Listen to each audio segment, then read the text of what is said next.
నిన్న మొన్న మాట్లాడుతున్నారు వాళ్ళు 3 నెలల 6 నెలల కేసీఆర్ మళ్ళీ ముఖ్యమంత్రి అవుతాడు ఈ ప్రభుత్వాన్ని పడగొడతామని. నీ అయ్యా ఎవడ్రా పడగొచ్చేటోడు? పడగొడతారా? ఎవడు కొట్టేది? నేను అడుగుతున్నా. వేలాది మంది మా యువకులు ఇక్కడ ఉన్నారు. మీరందరు చూసుకుంటే ఊరుకుంటారా? పడగొడితే ఊర్లలోకి రానిస్తారా? ఊర్లలో ఎవడన్నా ఈ ప్రభుత్వాన్ని పడగొట్టాలన్న ఆలోచన చేస్తే మీ ఊర్లో యాప చెట్టుకు కోదండం వేసి కొట్టండి, లాగుల తొండలు ఇడవండి. ఇది ప్రజలు ఎన్నుకున్న ప్రభుత్వం, ప్రజలు ఆశీర్వదించిన ప్రభుత్వం, ప్రజల కోసం పనిచేస్తున్న ప్రభుత్వం. ఇది ప్రజా ప్రభుత్వం. ఆడ అనుకుంటుండు 1,00,000 కోట్లు పెట్టి కట్టిన కాళేశ్వరం కూలినట్టు ఈ ప్రభుత్వం కూలుతుందని. నీ అయ్యా నువ్వు దోపిడీకి పాల్పడ్డావు కాబట్టి ఆ కాళేశ్వరం గాలి వస్తే కొట్టుకుపోయింది. ఈ ప్రభుత్వం గాలి కాదు కదా. నీ ఖాందాన్ మొత్తం వచ్చినా బోర్ల బొక్కలు పండబెట్టి తొక్కుతాం. ఎవడని ప్రభుత్వం పడుతుందనో 6 నెలలకో 3 నెలలకో కేసీఆర్ ముఖ్యమంత్రి అవుతాడని చెప్పిండంటే మూతి పండ్లు రాలుతాయని నేను చెప్పదలుచుకున్నా. ఇంకా మన చూసిన నిత్యానంద స్వామి అని ఒక ఆయన ఉన్నాడు, తెలుసు కదా మీకు అందరికీ. ఆయన ఇక్కడక్కడైతే లాభం లేదని పోయి ఎన్నో దీవి కొనుక్కొని దానికి రాజు అని ప్రకటించుకున్నాడు. ఇక కేసీఆర్ సంపాదించిన అక్రమ సంపాదన ఉంటే పోయి ఏమన్నా అడవిలో పోయి ఎక్కడన్నా పోయి దీవులలో పోయి దీవి కొనుక్కొని దానికి రాజు అని ప్రకటించుకోవాల్సిందే. లేకపోతే ఆయన ఫామ్ హౌస్కి ఆయన ముఖ్యమంత్రి కావాల్సిందే తప్ప ఈ తెలంగాణ రాష్ట్రానికి మళ్ళీ జన్మలో ముఖ్యమంత్రి కాదు కదా, మంత్రి పదవి కూడా కేసీఆర్కు రాదని నేను చెప్పదలుచుకున్నా. నువ్వు చేసిన పాపాలకు నువ్వు పాపాల భైరవుడివి.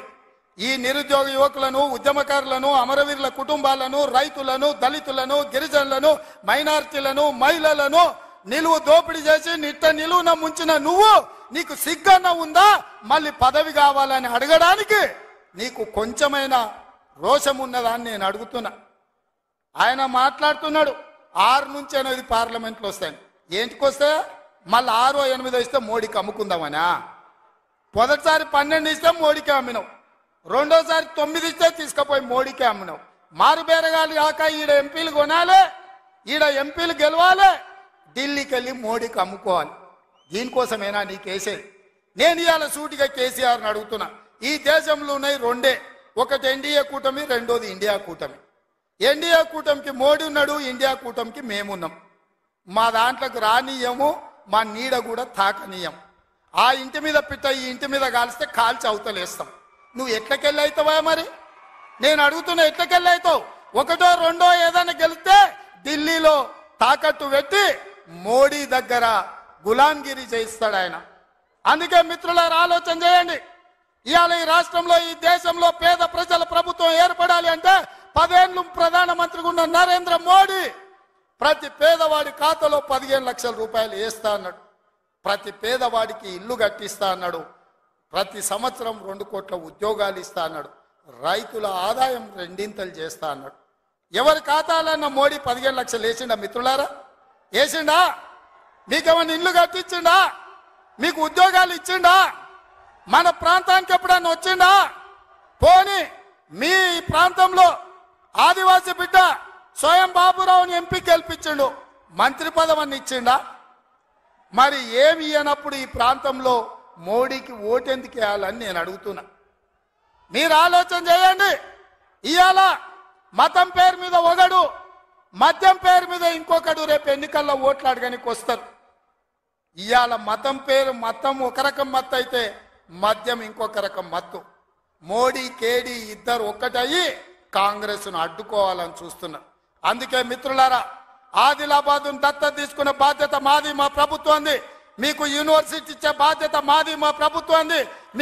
మీకు తప్పకుండా తుమ్మిడేట్టు ప్రాజెక్టును కట్టే బాధ్యత మాది, మా ప్రభుత్వాన్ని. తప్పకుండా సదర్మాట్ పూర్తి చేసే బాధ్యత మాది, మా ప్రభుత్వాన్ని. కుప్టి ప్రాజెక్టును పూర్తి చేసే బాధ్యత మాది, మా ప్రభుత్వాన్ని. కడెం ప్రాజెక్టును మరమ్మతులు చేసే బాధ్యత మాది, మా ప్రభుత్వాన్ని.